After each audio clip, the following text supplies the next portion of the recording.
Terrific. So we are basically at almost full speed as we are. The machine, the global classroom, has lifted off, and here we are.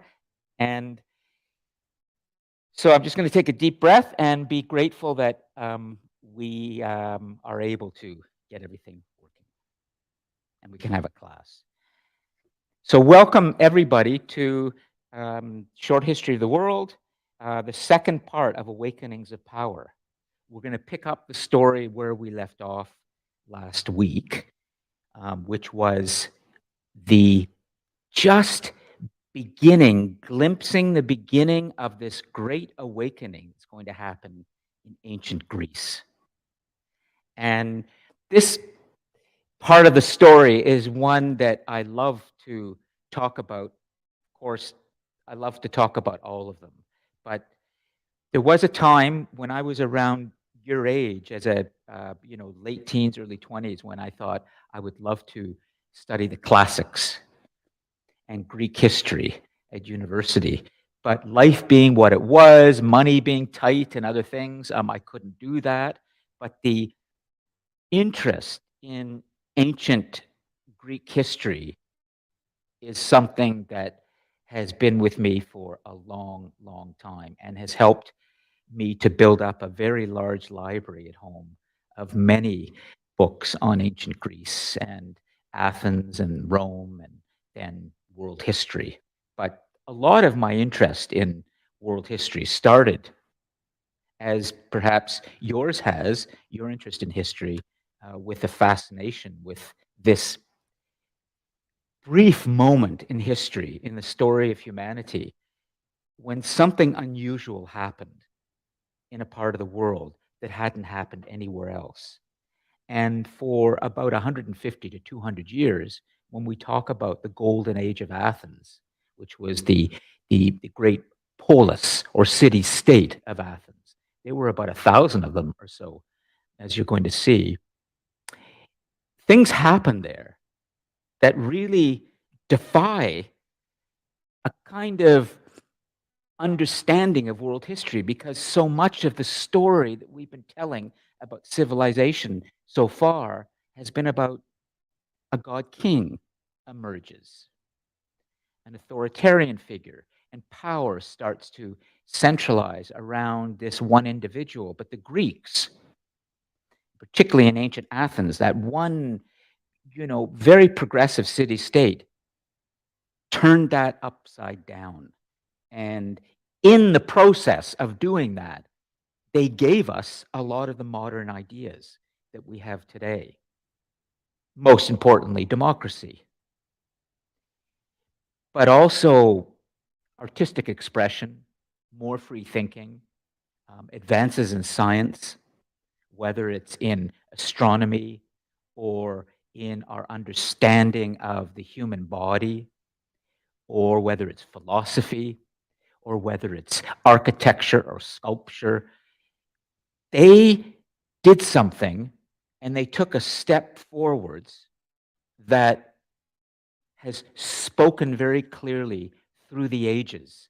And the light that they turned on in ancient Greece, particularly Athens, is burning brightly today in our modern world. So a lot of what happened there is very important for us to understand. And probably some of you are bringing knowledge about this already to the class, because it's well known universally how important ancient Athens is in the story of humanity.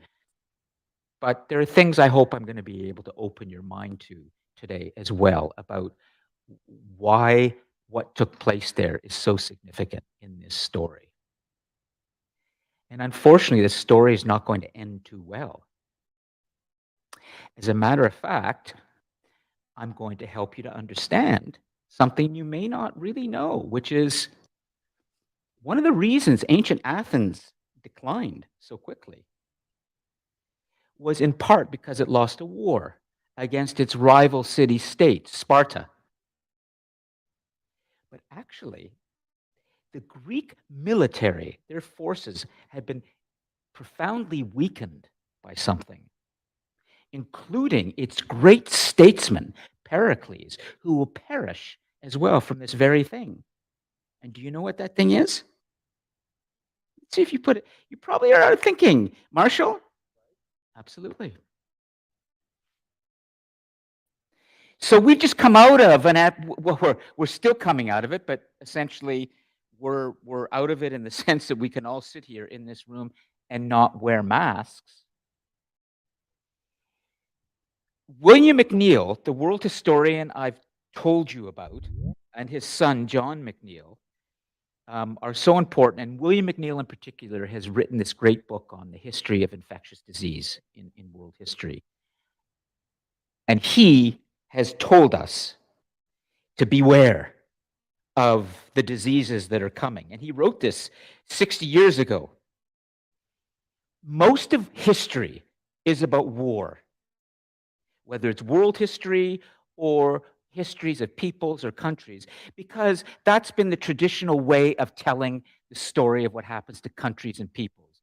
The life and death struggle, who wins the wars, who loses the wars. But the truth is, more people have died in history from plagues and infectious diseases. But the historians have not written about this because it's more difficult to. The records are not so available as they are when it comes to war. The men who've won wars have left lots and lots of records of their achievements. Julius Caesar, for example, who you will meet, the great Roman general who wanted to become a dictator and eventually was assassinated for it, partly why he became so important in ancient Rome, because he wrote about his exploits, defeating the Gauls and bringing down that great warrior of the Gauls, Vercingetorix, who was their king. And he not only defeated Vercingetorix, but then he executed him in front of the Romans when he brought Vercingetorix back to Rome. But he wrote extensively about how brilliant he was. So there's a whole undercurrent in world history that is important for you to understand. And that's why I try to bring historians to this class who are progressive, who are profoundly scholarly, and who are trying to open us to new directions, because there's a lot of old-fashioned, conventional things that make you small-minded, make you think that really all you need to know about history is war and peace. But there's a lot more going on, and good historians will dig for that. And that's exactly what William McNeill did, and his son has done as well. So I just want to remind you of something that maybe you've heard of, and you're going to see this today, is there was a terrible plague that afflicted not only many Athenians, but many fighting for Athens against Sparta. And once they were weakened, they could not defend themselves as they had before.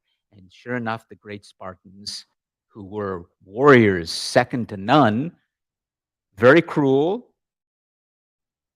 certainly once they had a much weaker enemy because of a plague, they were able to occupy Athens. And then that great age ended. Some have even said that the Spartans may have actually poisoned the Athenian water, and that was a weapon that they used. We don't really know that yet, but at any rate,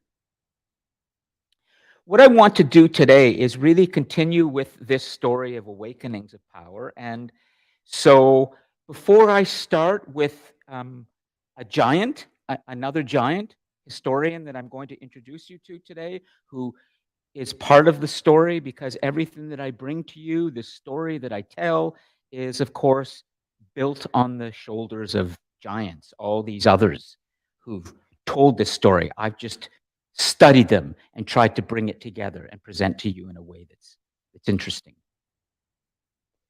Do you have any questions, or does anybody, anything you need to know at this point? Essentially, I haven't seen you for a couple of weeks, right? There was a break, and you may have some questions about marks or grades or what's happening in the second half of the semester. So please feel free to turn on the mic, and if there's anything you need to know before we get going, and I'm going to check and see. Great, Yaz, you're moving along. Let's see what we'll do.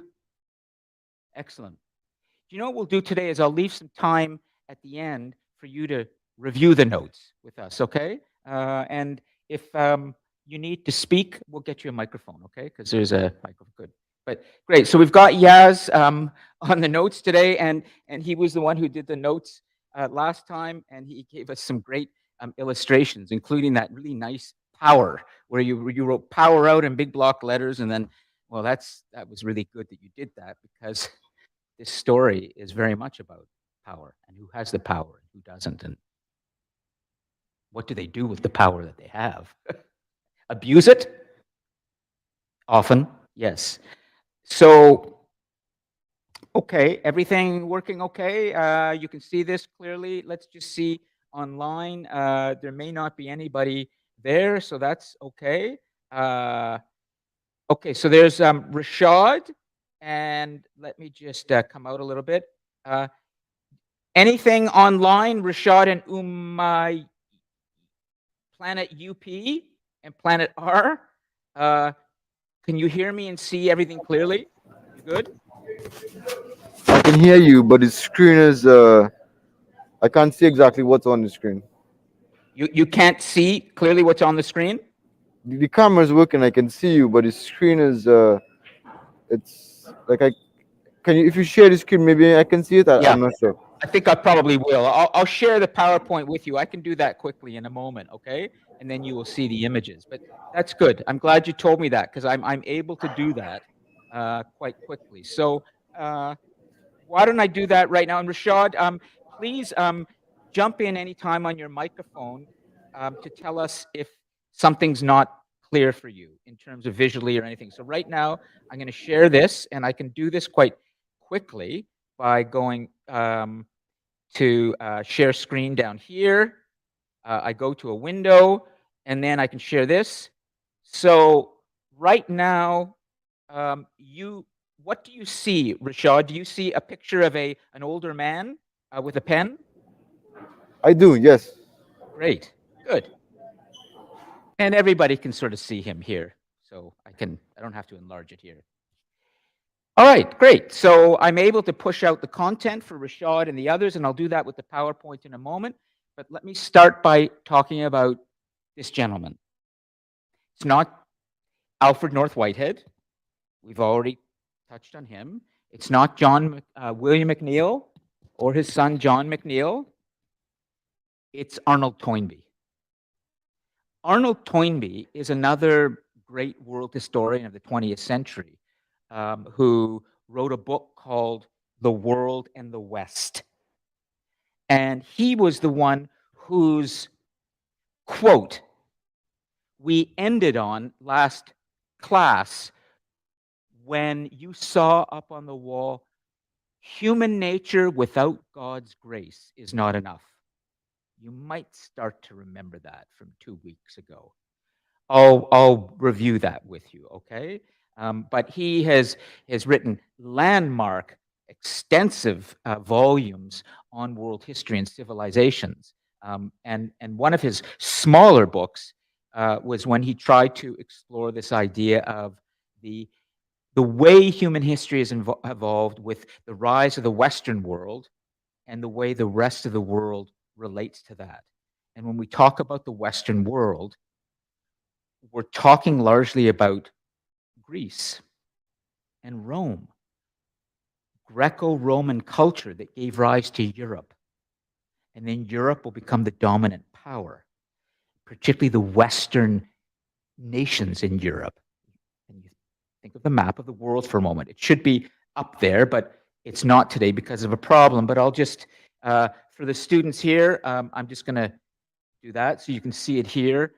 Rashad won't, but I can only do so much. The Western world is the world all along the western side of Europe. So that would be going from, Norway, Sweden, the Scandinavian countries, all the way down to the United Kingdom, which consists of England, Scotland, and Ireland. And then you come down across the English Channel, and you have France, and you have Belgium, you have Spain, you have Portugal. these nations will eventually figure out how to get across the Atlantic Ocean. And it's going to be brutal. You're going to see this coming. And they're going to essentially slaughter and destroy the indigenous peoples here. Those Western countries on the western edge of Europe, that's what we generally refer to as the West. And when we talk about the Western world today, we generally mean the United States and Canada and the Americas and those Western European countries, because those Western European countries came over here and took over. But that's later in the story. But a lot of history, a lot of world history is about the rise of the Western power in the world and how they became the dominant cultures in the world. But the truth is, world history consists of many, many more cultures and civilizations. But it's important for me to identify for you that the West is a very important part of the story of world history. But it's not the only part. Western civilization is not world history. But it has been the part of world history in which the power has often been carried quite brutally by those Western countries in conquering others. And Britain, the United Kingdom, will become the most dramatic example of that much later in the story when they become the world's first great global power. It's often said that the sun would never set on the British Empire because they will have colonies all over the world, including Canada. They will do so through the force of their navy and military, and they will go into India, they will go into America, they will go into Africa, and they will become, through force, the great global power. And that is often what we talk about in terms of the West. So Arnold Toynbee was trying to help us to understand something about the world in the West.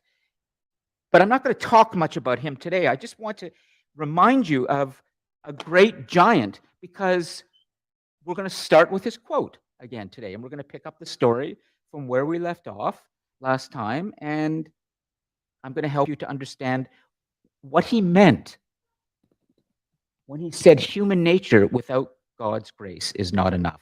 So I'm going to share this for, let me stop sharing for everyone there right now. So stop sharing. Okay, so Rashad, you will see us again. I'm now going to share the big PowerPoint or images of the day, and that will be this. Great. And I'm going to go full screen here for everybody. Excellent. And I'm going to just fly through this because that was Gilgamesh, and you remember Alfred North Whitehead and Abraham from last time, and Akhenaten and Nefertiti and Moses and the Ten Commandments. And I'll just come to here for a moment and then pick up the story.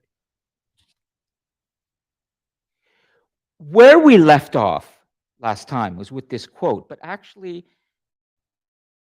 the first part of Awakenings of Power began with the story of Abraham. And then I talked about Akhenaten, the Egyptian pharaoh. Do you remember this? Yes? Vaguely? Yes? Does it ring a bell? Do I need to remind you? I'll roar through the early part of this and review it very quickly for you again, okay? And then we're going to come to this quote, because I want to make sure everybody has, it's been a couple of weeks since we've passed. Okay, so Rashad, you're good. You can see the PowerPoint slide. If you can't, just let us know on your microphone. But here's where we've been so far. We started 13.7 billion years ago. We looked at how essentially everything began, or more specifically, what were the chemical elements that led to the beginnings of matter and energy that led to the creation of the universe and the solar system and then our planet. And the idea was to be able to help you to see this new story we're telling, which is the planet-wide human story. And the human story can't be told without us understanding, well, where do humans come from? They don't come from Mars. They don't come from Neptune. They come from Earth, planet Earth. And so I helped you to understand how the planet, the stage was set, helped you to see through these billions of years how life began and how we rose and we evolved, how civilization began essentially 10,000 years ago with agriculture and food production. And then I started to show you that in the origins of civilization, in terms of how power was exercised, there was no such thing as democracy. There was virtually no such thing as freedom. We sought a strong man, a god king, to be our ruler. And eventually, we started to realize that we can do better than that. And the idea was that we began to awaken to a new way of ruling ourselves, of being together on planet Earth. It is a remarkable achievement for us humans to have come out of the wild and begin to form these things called villages and towns, and then cities and empires. We had to learn how to live together. And at first we did that through having a kind of divine man tell us what to do, as if we were children. But gradually, there were humans that began to see there was a better way, a different way. And the first one we saw in terms of awakening to a new power was Abraham. Abraham, the great patriarch of the three monotheistic faiths, the one who gave us the idea of one single God. He did not believe there was such a thing as a God king. He believed there was something else that we should be ruled by, and that's a higher power. We don't even know, but it's the power that rules us all, including the God kings, because the God kings are human too. And I showed you, just to help you to understand how ridiculous it was that we would even believe in such a thing as a God king, that King Ramses, the great Egyptian pharaoh, one of the great God kings in all of human history, was certainly not immortal and divine like a god. I showed you his body. Just like any human lying in a museum today in Egypt, looking just like another human that's been discovered, but was no high priest that society, Ginger, an ordinary person. And I tried to help you to understand that we humans didn't really understand that we could take on power for ourselves. But we will start to now. We were kind of ignorant then. And it's easy for me to say that we were ignorant because we know so much more now. But how did we come? How did we come to this idea that we could even be more free? How did we break this kind of stranglehold that the God King had on us so that we could learn how to respect ourselves and be prepared to become our own priests, our own prophets, and our own kings in our own minds? How would we learn how to do that? Because we don't do that today, at least not in the freer parts of the world. We all have this thing called human rights and a sense of our own freedom and dignity. We had to win that. How did we do that? It's a remarkable achievement, and there's many brave people and free-thinking people like Abraham and others. But today I'm going to show you more of how this happened. Awakenings of power. The power that I'm talking about is the power for you and me and every single person today to decide their own fate, to trust their own thoughts, to believe that they are valued and they have purpose and they can make a contribution and they don't need a big father figure or a God king to be telling them what to do. We all can do that. How did we get there? Because we didn't start there. Sorry, yes? Yeah, go ahead.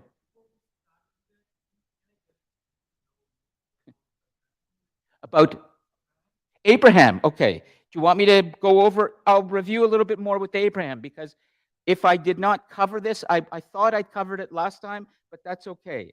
Let's go over, and I'm just going to review a little more from last time because it's been a couple of weeks. Okay. This is the slide that precedes Abraham, and then I'll help you understand Abraham. And I'll take you fairly quickly up to Greece. I really do want to get to Greece today because it's so fascinating in terms of how we begin to think freely for ourselves and why do we do that. Alfred North Whitehead is another scholar and world historian, another giant I introduced you to 2 weeks ago. And he told us in his book, Adventures of Ideas, about world history, that the world dreams of things to come and then in due season arouses itself to their realization. The world dreams of things to come and then in due season arouses itself to their realization. What does that mean? He kind of is putting his finger on this idea that even when humans are held down, even when an authoritarian figure holds his thumb in the middle of your forehead and holds you down, even when you are living in a world where your freedoms may be restricted, you can't stop the human from dreaming. Now, Alfred North Whitehead was not living at the time we are today with artificial intelligence and robotics and quantum computing and so many other things where we're, talking about putting microchips in people's brains. This is what Elon Musk would love to do now, so that we can literally monitor how people think and feel. I certainly don't want to be part of a world like that. And you probably don't either. Your thoughts, the privacy of your own imagination is sacred. It's a sacred space. I don't think any of you want somebody to come in there and mess with that. And so what Alfred North Whitehead was trying to say is, we are all dreamers. Can't take that away from us. And we dream of something better. But it takes time to get there. There are dreamers, there are free thinkers who are brave enough to go the next step and act. You all have dreams, and so do I. But probably you have fears. And so those dreams stay in your head and in your heart because for some reason or another, you just don't quite have that courage to act out that dream. Maybe lack of confidence, maybe other problems.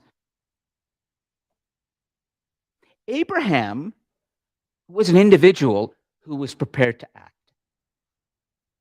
Abraham, we believe, existed as a person, but we're not entirely sure. The idea of Abraham and what he did is the most important thing in our story. About 4,000 years ago, in one of the city-states I showed you earlier, Ur or Uruk in Mesopotamia, this individual, or this idea emerged that the God King is not the supreme power. There's something else just called God, the giver of all life. And Abraham was prepared to leave his city-state and go on a journey with his family across the Middle East moving towards what was called the Promised Land, Israel today, the Holy Land.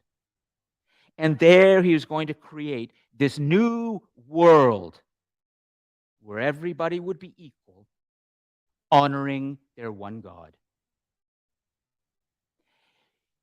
This is the birth of some of our most important religions that we have today. Judaism and Christianity and Islam are the three most important monotheistic faiths on planet Earth today. They all believe in one God, and they all go back to Abraham as their original patriarch, whether you're a Jew, whether you're a Muslim, or whether you're a Christian. So this is a very important person and a very important idea. It may also be difficult for you to comprehend the idea that humans invented God. Humans invented the idea of one God. You're going to see in ancient Greece and then ancient Rome and those great Mediterranean empires that they believed in multiple gods. They were called pagan. Do not assume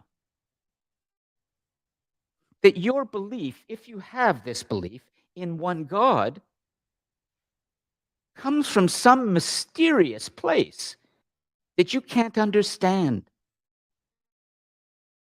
Everything that we have in this world today, virtually, is created by us. Our ideas, our knapsacks, our genes, our dreams, we are relentlessly inventive. And humans invented the idea of one God. Now, Abraham, as he began to follow this idea and began to try and spread this idea, also in his story was tested according to his storyline or narrative biblically. We call this the great test of faith.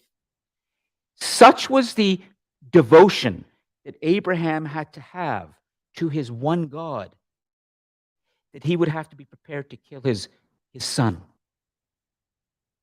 in a test of faith. And at the last minute, in this great test of faith, an angel appeared, put his hand on Abraham's arm, and said, "It's okay. You've demonstrated to me how deeply you believe in me, this one God. You don't have to kill your son, but you have to be prepared to, because I need to know that you believe in me more than you believe in anything else on this planet." This idea that there is a higher power, that there's more than just the God King ruling, was also something that the Egyptian pharaohs helped us to see. And there was only one, Akhenaten, and members of his family, Nefertiti, a woman who worshipped the sun god. And for a brief period in ancient Egypt, there was a time when the people there were not worshiping the pharaoh or the God King as much as they were worshiping the sun and some greater power. But what we had happening in this part of the world, we humans are awakening to a new power. The God King is not our ruler. It's something more important, something that has given us all of this life. It's just God. And this idea will begin to develop, and there will be prophets who will emerge, religious prophets. Moses was one. Moses brought the 10 Commandments to us. It tried to help us to see that actually, if we follow the dictates of this one God, just these 10 simple decrees, we can live well and peacefully and respectfully. And we do not need to have a single God king. Our ruler is not human. Our ruler is someone we don't know, but our ruler has given us these commandments, these basic commandments. And this is what we're awakening to. We humans, we're awakening to a new way of being together. And religion is giving us these ideas. Free thinkers who are brave enough to not just dream of something better, but then they begin to preach, then they begin to travel, then they begin to try and provide others with these new ideas. And this is what Arnold Toynbee was trying to say. There is something in the human being, something deep in all of us that needs a God. Now, let me try and help you to understand this, okay? It's just one God we're talking about. We're not talking about the Hinduism, for example, or Buddhism, or Zoroastrianism, or any indigenous or tribal myths that have multiple gods. We're talking about the monotheistic faith, but they happen to be extremely important in our world. How many of you have ever, you would say, really gone through a hard time in your life? Like really, really hard. Like, holy, I don't know if I can make it.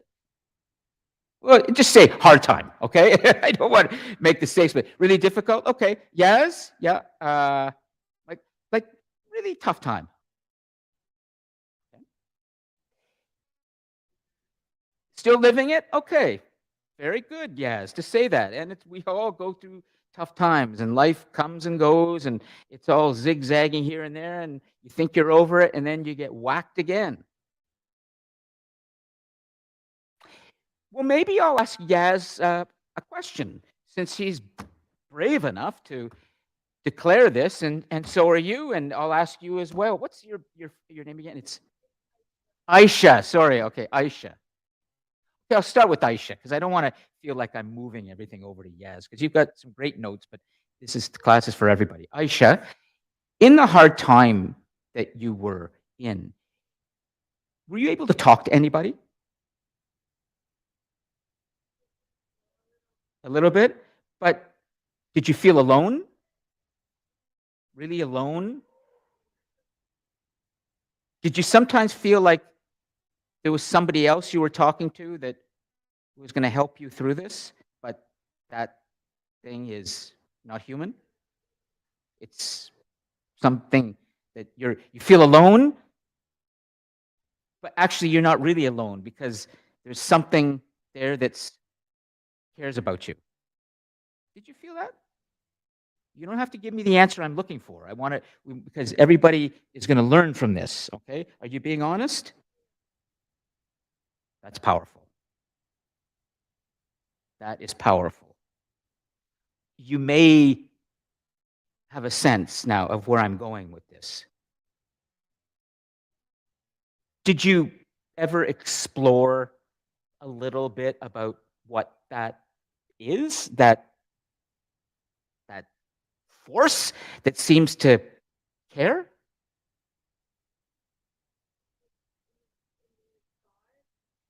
Yeah, exactly. Exactly. Okay, Yaz, can you take a microphone? Because people need to hear this. What Abraham and Moses and Jesus and Muhammad and many prophets that are going to emerge, they were awakening us to a power that seems to be in us all. And they started to release it. But Aisha is helping us to understand this sense that God is in us all. But yes, go ahead and tell us a bit, because often we don't have this experience unless we're really down and out. And this is why if you go into prisons and you go into hospitals and you see people suffering, what you will see there are a lot of people who become religious. They even become born again. They embrace something because God speaks to them in their moment of greatest need and suffering. And this is profound stuff. We don't understand it. But let's see if Yaz has experienced this. Yeah, the person you're talking about, I'm talking to him every day, every minute. Yes, the guide. I'm going to bring this back so the others can see you. I'm going to stop screen sharing because I want everybody to see this clearly. And keep going. I just need to do this because this is great. Yes. Right. Good. Everybody's back and good. So they can see you. Yeah, good. So what do you mean? Like getting a belief that there's someone that helps you in your hard times too. Whenever you want to talk, you just don't have to speak, but you are talking to himself, you are getting the ways, proper way, and understanding such things, why you are in the hard times and what worth it to be here right now, to go so far. So getting all the answers to talk with him, I believe that's a God King. Or it's a God, but it's God, but it's a God King that is beyond anything human, like a Gilgamesh or an Akhenaten or a Ramses. This is the real God King, the one out there, all knowing, all loving, all. This is powerful stuff that you're hearing firsthand, all of you, and I can punctuate that by telling you something about my own life too. But I'll do that briefly. It's more important that all of you learn from each other and understand that what Abraham was doing and what the religious prophets were doing with their idea of a single God is they were trying to say, this thing that we're feeling here, this thing is really important. And we will not allow a God King or any human to get in its way. As a matter of fact, the Gilgameshes and the Ramses and the others should be worshiping this God too, because it's the giver of their lives as well. They are worshiping their own selves, finding your true selves within by doing this all stuff is the thing.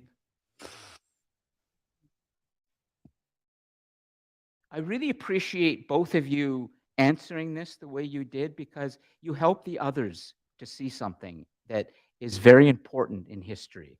When I said to you that we invented this idea of a single God, you can't invent something so meaningful to humanity unless it has something in it that's important for humanity.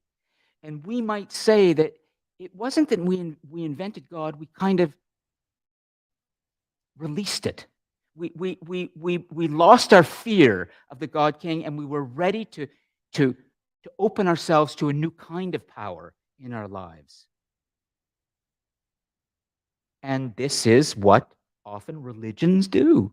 And that is why we still see, for example, in the world today, of the 8 billion people on this planet, probably if you look at the 2.5 billion Christians, all broken down into how many different denominations, Protestants and Baptists and Presbyterians and many denominations, Jehovah's Witnesses, 2.5 billion, Islam, Muslims, 1.5 billion. That takes you to 4 billion. Add the Jews to that, about, they're much smaller, by the way, much smaller, about, 700,000. You're looking at half of humanity today considers themselves followers of one of these faiths, and they believe in one God. So something's powerful about that. And what Arnold Toynbee was saying to us Arnold Toynbee became quite Christian later in his life. Struggled with this as a historian, wondering why religion would be important to him, but eventually he realized how important it was. And some have criticized him over the years for bringing too much of a Christian slant to his history. Okay, but he helps us to understand this idea that in our encounter with God, as Aisha has had, as Yaz has had, and I would say as I have had in my sufferings in life when I was pretty down and out, and I've gone through my hard times. And at those moments when I felt utterly, irretrievably alone and knew that I had the power to end my own life, why didn't I do it? Why wouldn't I do that? My own father took his life. In my family, probably we have 3 or 4 suicides in my family. Why would I not do that myself? Why would I not say, well, I've got the bad gene too. I guess I'm going to end up like them as well. Well, because in those moments, I felt something. I deeply wanted to live. No matter what. No matter how bad it got, and no matter how much I felt that the forces of fate were stacked against me, that there would be no reason why I shouldn't just end my life like others had, and then everybody would go, of course. Poor Lon, he had a lot that he had to carry, and that was his fate. No, it wasn't. Something spoke to me. Now, I would say that that's God. And I would say that in that, there is some kind of grace. If you want to live and not die, then you are in some ways kind of wanting to be alive. And why would you want to be alive? Because you love life. And when you love life and want to be alive, you have grace. You really do. What I just told you is all true. I have not made a single detail up, and I never would in front of my students, ever. I told you that only because I'd like you to understand that this idea of a single God is a very powerful thing for humanity. And, well, I'm going to move on, okay? Does anybody have any questions before I begin to enter into the big part of today's story, which is the idea of a single God and what we would do to honor that life giver and stay alive for that life giver is just one dimension of our new powers. There's something else that's coming, and Greece is going to help us to understand that. Do you want to take a little break for 5 minutes and then come back? And yeah, why don't we do that, okay? 5 minutes, and then I'll put up something here.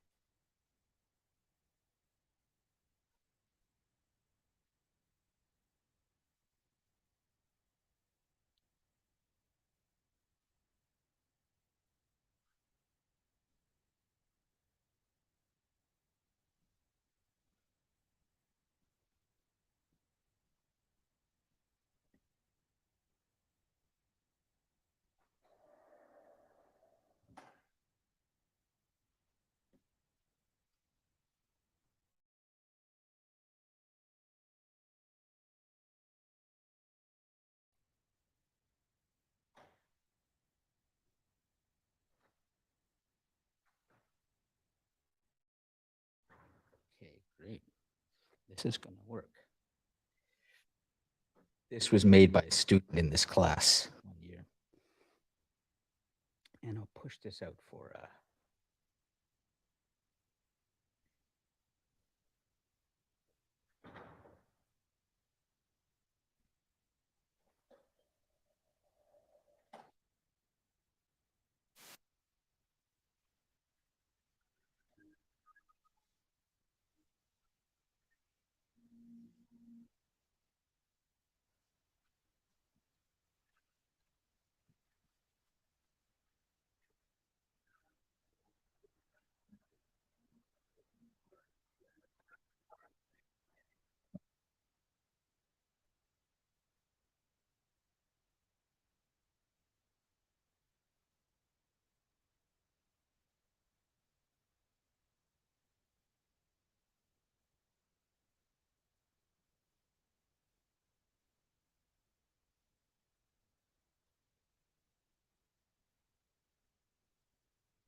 1 and 1 to many. Apes to humans and the line still moves steady. Invention, bring the fire, here comes the wheel. Wood? Nah, iron plus carbon steel, all influences to what? Something like this. Bizarro versus many, eco-civilization abyss. Speech, writing, musically sound, humanity's tools to shape the world around. From the Socrates to Plato to Aristotle.2. Oh, sorry. Here. Come back.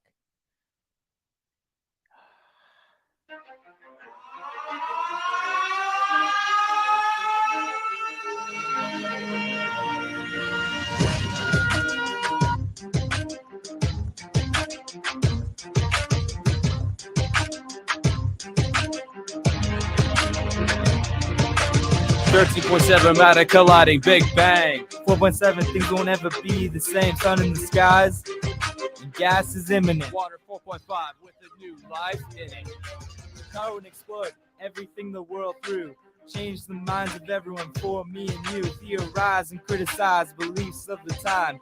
Knew there was a link to life, a reason for the rhyme. How did we become? How did we adapt? Evolution was the cause, it's a matter of fact. Everything from 1 and 1 to many. Apes to humans and the line still moves steady. Invention, bring the fire, here comes the wheel. Wood? Nah, iron plus carbon steel, all influences to what? Something like this. Bizarro versus many, eco-civilization abyss. Speech, writing, musically sound, humanity's tools to shape the world around. From the Socrates to Plato to Aristotle and this. All great minds solve reasons with the fact Acropolis.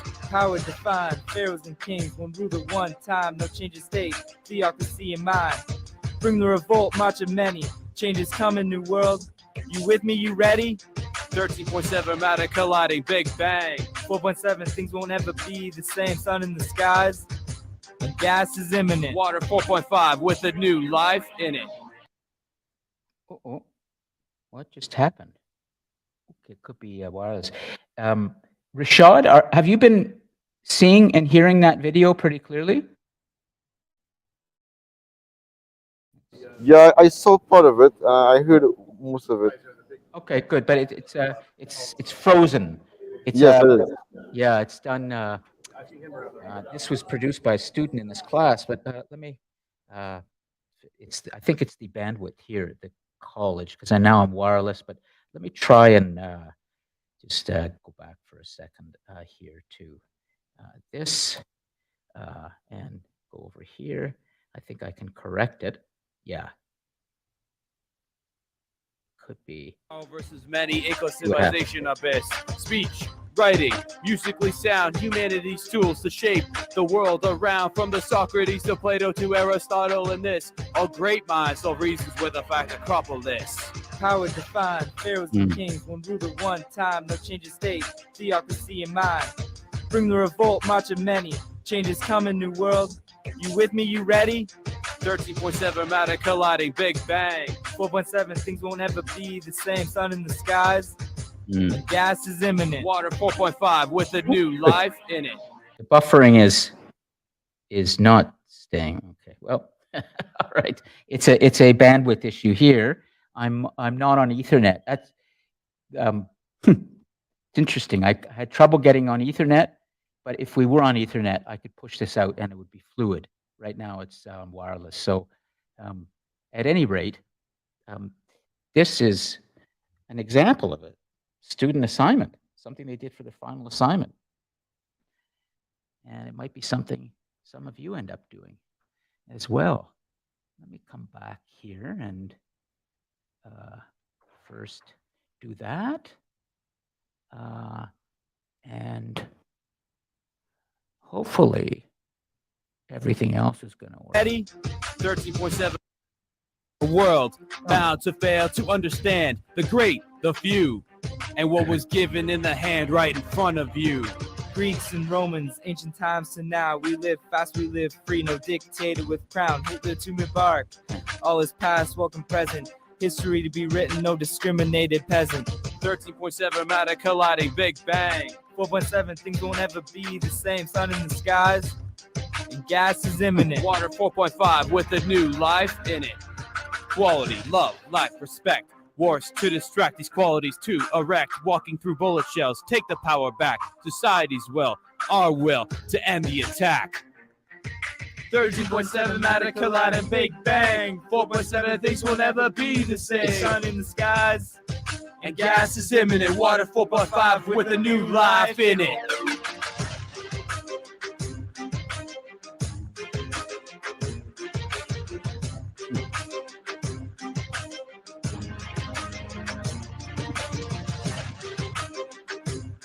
I love this quote that they grabbed from Voltaire. Let me go back and rewind.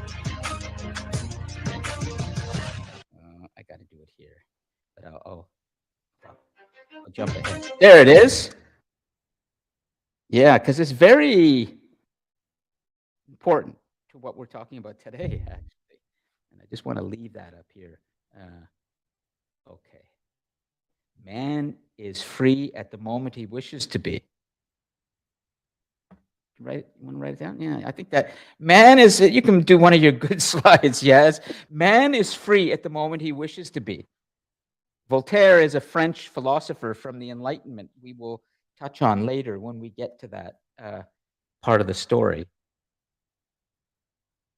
You are free at the moment you wish to be. Think about that. Do you really want to be free? Because you can be, at least in your mind, at least in your thoughts. So let's come back. And I was sharing the screen there. Good. Okay. So I'll bring it to the following. Okay. I am going to now bring this here, and I will leave this up here for now. And Rashad, I'm not going to push out the PowerPoint now. I'm just going to leave it up on the video wall for the moment. But you'll be able to see. Okay, thank you. Yeah, you can see. You'll be able to cover it. The slides are pretty easy to follow. There's not really much text. Yeah, you are free at the moment you wish to be. Thanks, Yaz. Okay, there it is. Yaz has added some different pronouns, but it's the same thought, the important thought. It's you now. It's not man, it's you. Well, we'll start with that thought, and I'm going to take the next 15 or 20 minutes, or maybe we might go right to 2, but we'll see, to tell you about Greece and about this idea of awakening to power, new kinds of power.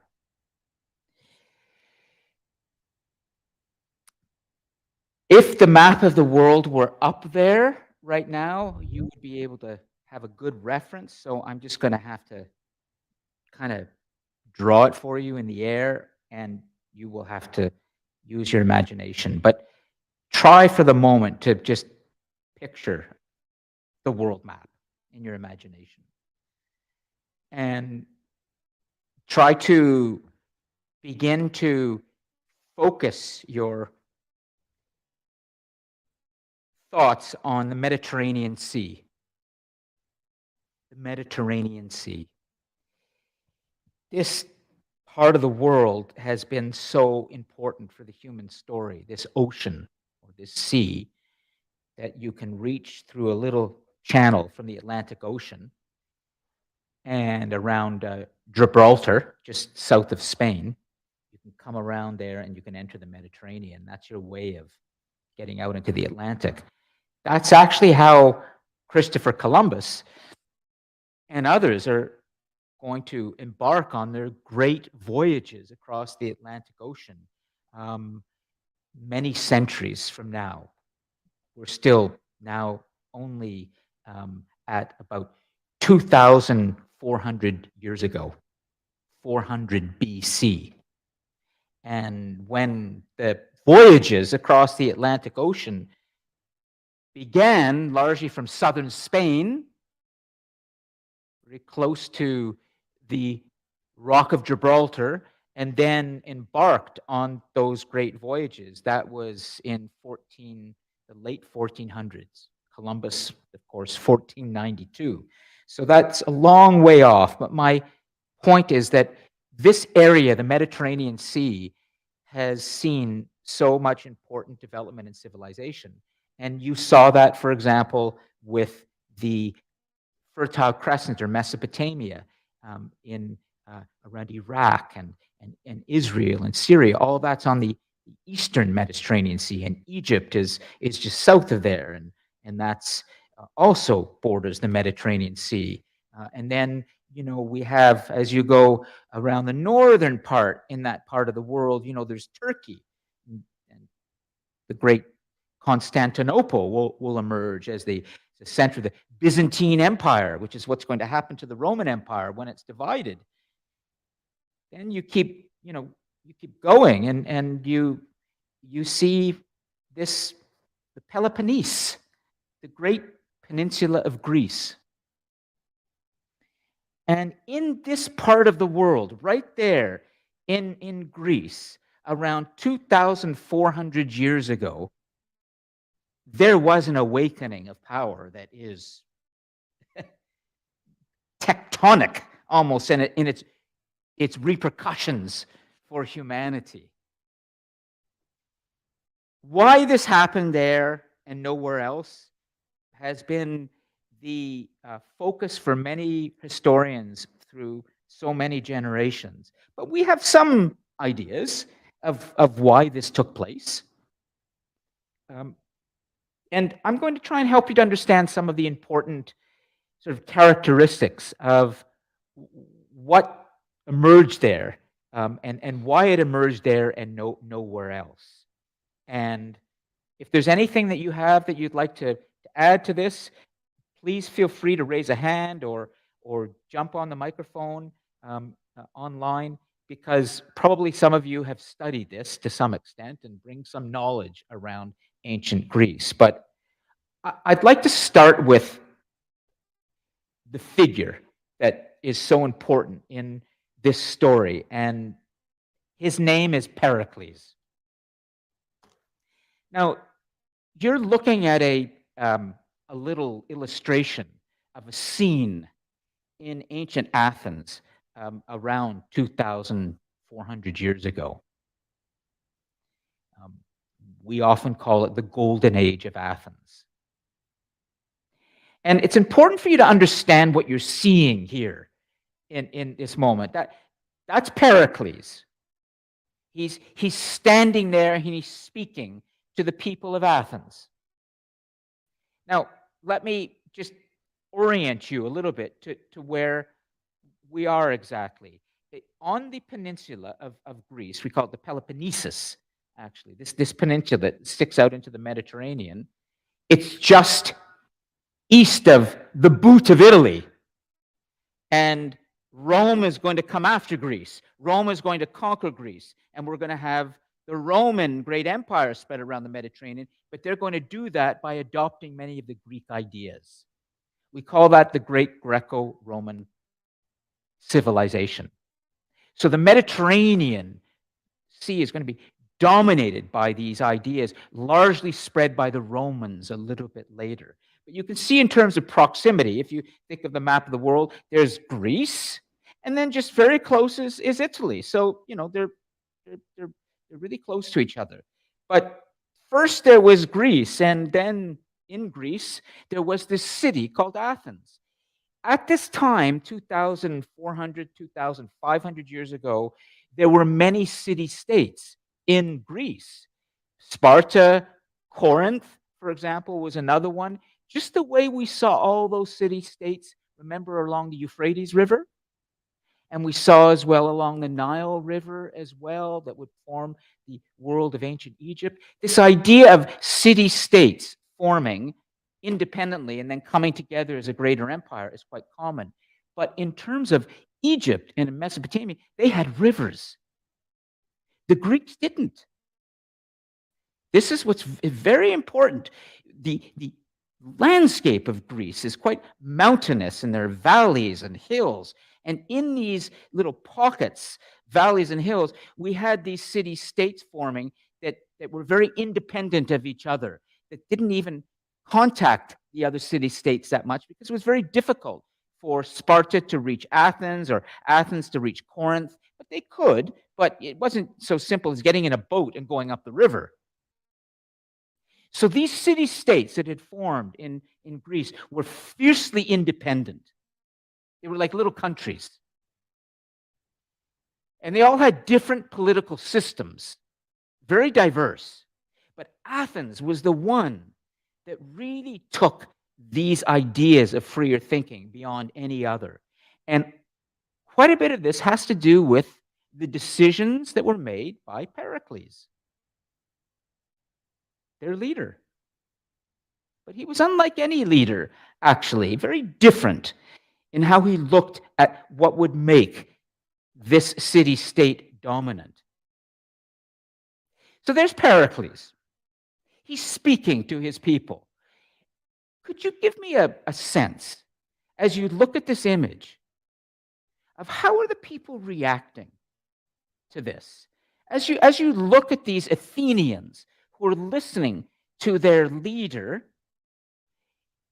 this is a very different scene than what you might have seen if Gilgamesh had been speaking to the people of Uruk. We would have seen much different reactions. What do you, Michael?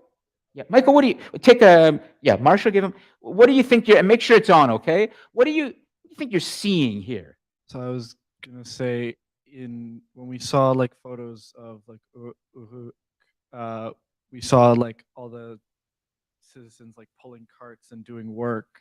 Where here they're listening intently, they're sitting around him, he's giving his speech or telling a story or whatever, and they are all paying attention, listening intently, not distracted. They're just giving him their full attention. They trust him. They trust him. Well, yes and no. Yes and no. We look a little closer. Does it look like some people may not agree with him?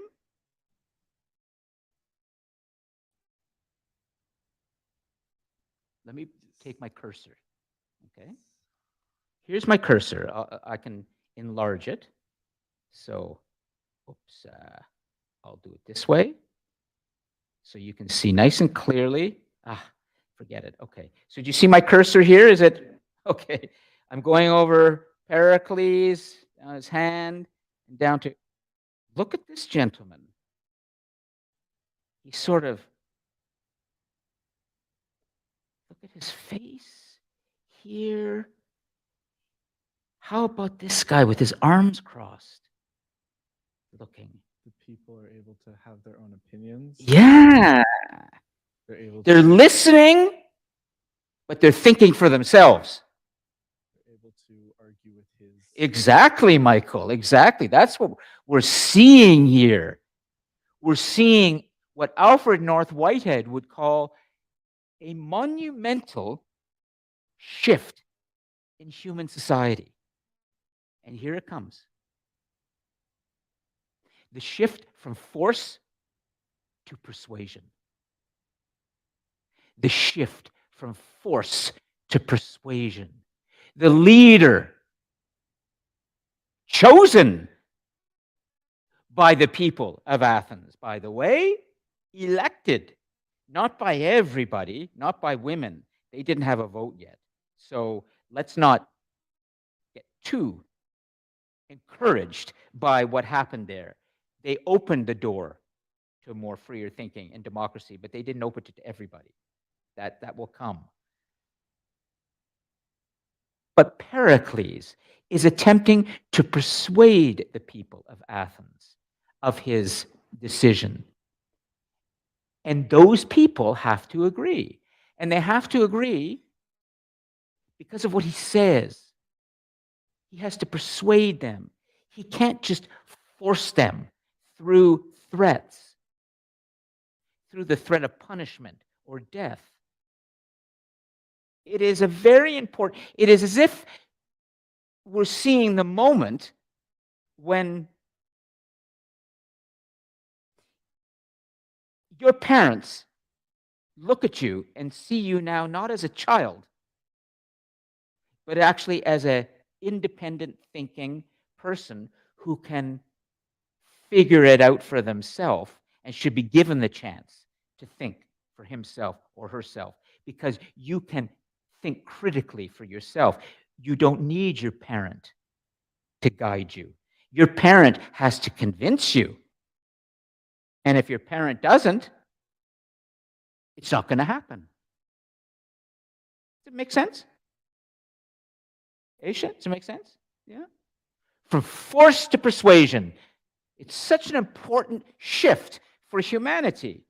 This comes from Alfred North Whitehead, this idea. Now, when we begin in our societies to respect the critical thinking and the intelligence and the maturity of all those, we're beginning to release human potential. If you think of how you best create and how you best get things done in your life,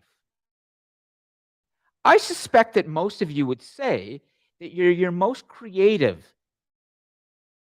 when you feel most free, not afraid. When you're afraid, you feel constricted. You feel that there are things you can't do.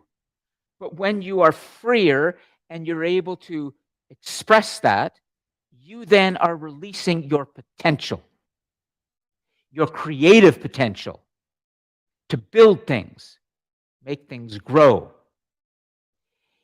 In Athens, there was a lot of interaction between people. There was, in Athenian art and Athenian creativity, a sense that the human being is a source of great fascination and study. We should be thinking about ourselves and what we can do ourselves, and not about what higher powers want us to do. There is a lot of power in us if we can release that and express that and be respected for that. We saw in Athenian society, for example, cultural events beginning to emerge, sporting events like the Olympics, for example, where people would come together and they would compete. Enemies from different city-states who sometimes would go to war against each other, now they would come into a sporting ring and they would simply compete for their prizes, and that was their place of war, in a place where they would peacefully compete in a sporting activity. It was still rough, it was still cruel, but they were not killing each other. They were now competing. This is taking the idea of human dignity and human respect and beginning to look at the human being in a very new way, that we all should be respected. Athenians began to create art that wasn't about their kings or even the gods or even just a god. They became fascinated with just the idea of the human body. they became fascinated with the idea of what is it in nature that we can learn about, that can be somehow understood. What we're seeing is the birth of science. Now, what is science exactly? When we begin to think about that idea of science, we see first that people become curious and they want to know the truth of what's happening in the natural world. It's not about looking at the moon and respecting the moon god for being able to do what it does. It's trying to understand, why is part of the moon bright, part of the moon dark sometimes? Why is it round? What can we learn about that in terms of how the moon works? Or what can we do in our own systems, our own political systems, that would allow us to be more free and understand things as they are? I'm going to take this idea a little bit further for you and show you how this worked. I'm just going to jump.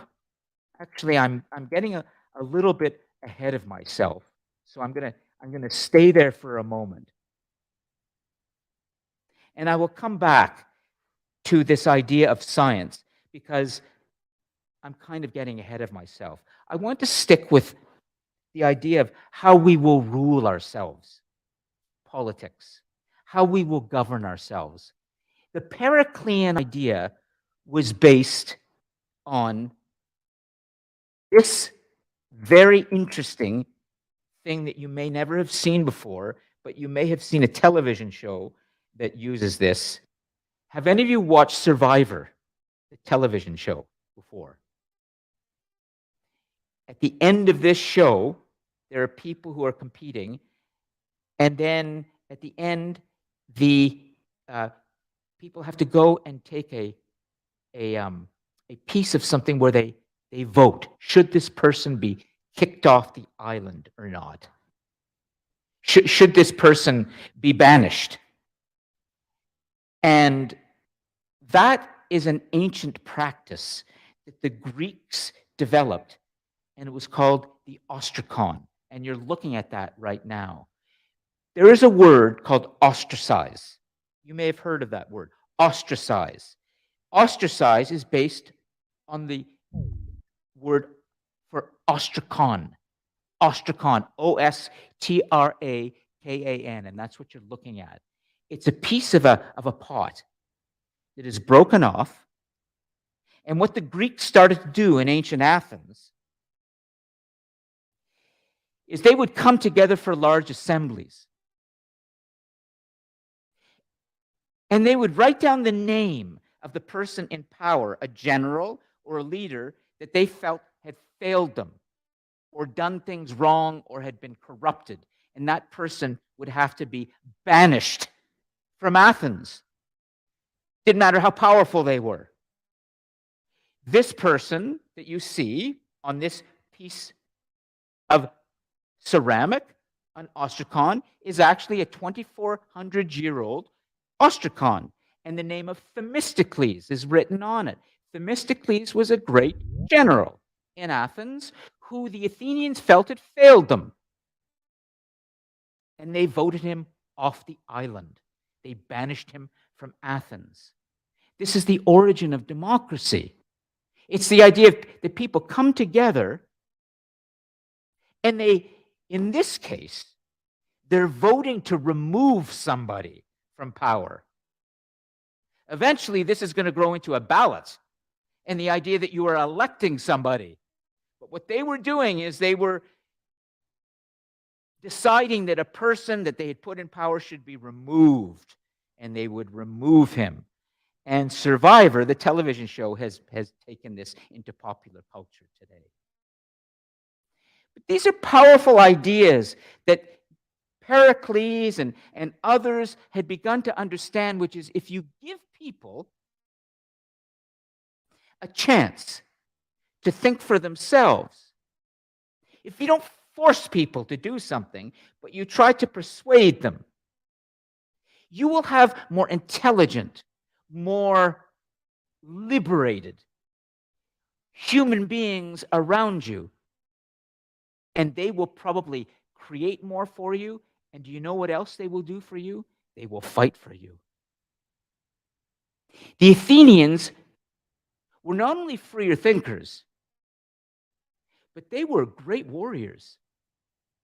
Now, you may have trouble with this idea as well. You may think that a good soldier is somebody who's afraid of his commanding officer. This is what we do in popular culture. We still do this today. You know, you've got the commanding officer who's shrieking and shouting at his cadets, and the cadet has to be, trained to become a robot, terrified of his commanding officer, so that he will do anything, go to his death because he will do what he's told. That's actually not a good soldier. It's a robot. It's a machine. You know why Ukrainians right now have been doing so well in the war against Russia, the great Russian power, is because the Ukrainians are agile fighters. Every single soldier thinks for himself. Every person fighting in Ukraine right now is there on the front lines largely because they want to be there, not because they were told to be there. Some have been, of course, but mostly because they want to fight for Ukraine. They love Ukraine, and they will go to their death fighting for the liberty of their people. Whereas the Russians, they're being flung in there, they're being told to go there, largely, if they're not mercenaries. And in war, as William McNeill understood when he talked about this with the great Athenian navy and armies, and Alexander the Great will come to understand this when he adopts Athenian fighting tactics. The men who went to fight rowed those boats, went into the triremes, and became the great power of the Mediterranean, picked up their spears and fought together in what are called the phalanxes, and became a hoplite. That's what the Greeks, the Athenians invented, was the formation, the battle formations that Alexander is going to adopt as his fighting technique.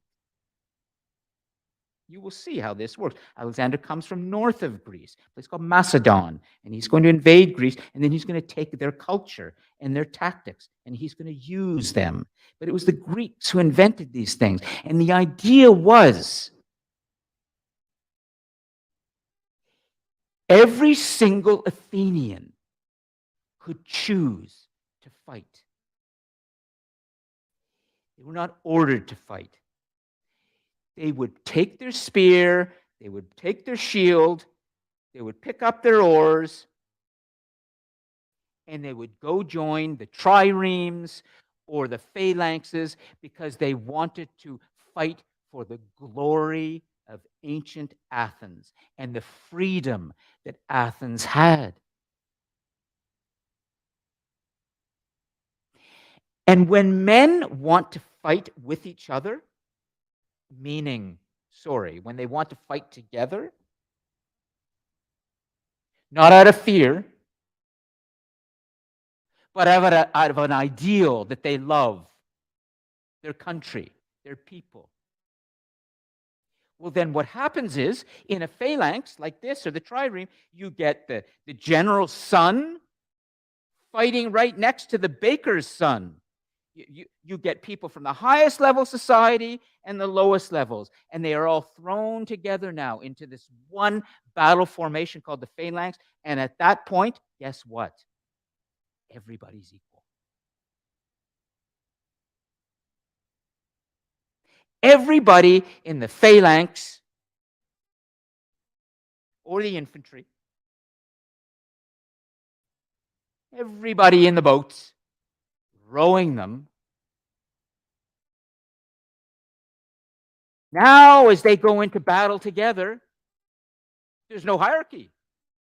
It's whoever I'm standing next to, I'm going to go to battle with him, and he is just as important as anybody else. In other words, we see democracy in action here. We are seeing men, not women, so not completely democratic. Women fighting in battle will not come for a long time like this, and that's unfortunate. But what we are seeing is the idea that when people are thinking freely for themselves and they want to fight and they come together, it doesn't matter where you come from. Once you're together fighting, you must train together, you must learn together, and not only that, you are moving in a formation together in a phalanx where if you fall out of step, the phalanx begins to go down. So you are depending on each other for your lives. And in this case, the baker's son and the general's son or the priest's son, when they're moving together now, it doesn't matter who's wealthy and who's not. Now you are just men fighting together. And this is the great power of democracy. When you choose what you want and you fight together, everybody's equal. And this is what gave the Athenians the dominance that they had as fighters. This is how Athens became such a great military power, not because they were fighting because they were afraid, but because they were fighting because they were free. And they wanted to defend that freedom. Now, I'm going to stop here. I'm going to pick this up next week. I really want to make sure that this final point is understood. I'm drawing this largely from William McNeill again, who has helped us to understand that war is not fought successfully often by soldiers that we think are tough. Toughness comes from freedom, not from fear. Toughness comes from agility, the ability to maneuver well, and not from just shooting somebody or punching them in the face or slugging them. If you want to win a war, you have to be smart. You have to be able to think. You have to be able to make smart decisions. And that comes from freer thinking. Does this make sense? I want to make sure you understand, because the power that I'm helping you to understand that we're awakening to is the power of free thought. And when you are able to be respected for your free thinking, and you feel you have a purpose in your life, I will end with this final thought for you. Another great world historian has told us, Jacob Bronowski, that there is the most powerful drive in the rise of the human being on planet Earth. What is driving us to go forwards? What has made us dominant? It's not war. It's not who wins the wars. The power is in us all. I want to take you back to that image you saw 3 million years ago when you saw that first rock being shaped into a tool. And you saw those early humans shaping those rocks. The most powerful drive that we all have is the pleasure in our own skill.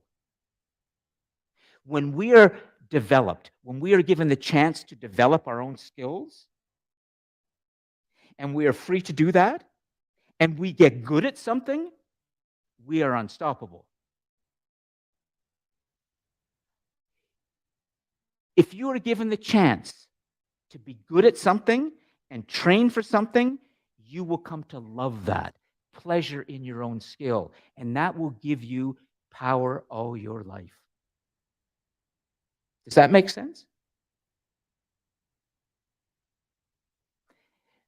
I will leave you with that thought, okay? And it's 5 to 2, running a little late. We'll pick this up next week, and I'm going to post an assignment sheet for you this weekend for the first assignment coming in 2 weeks, okay? So that's coming, and that will be on DC Connect. Thanks, everyone. Yes, thanks for your great notes, and have a good weekend, everybody.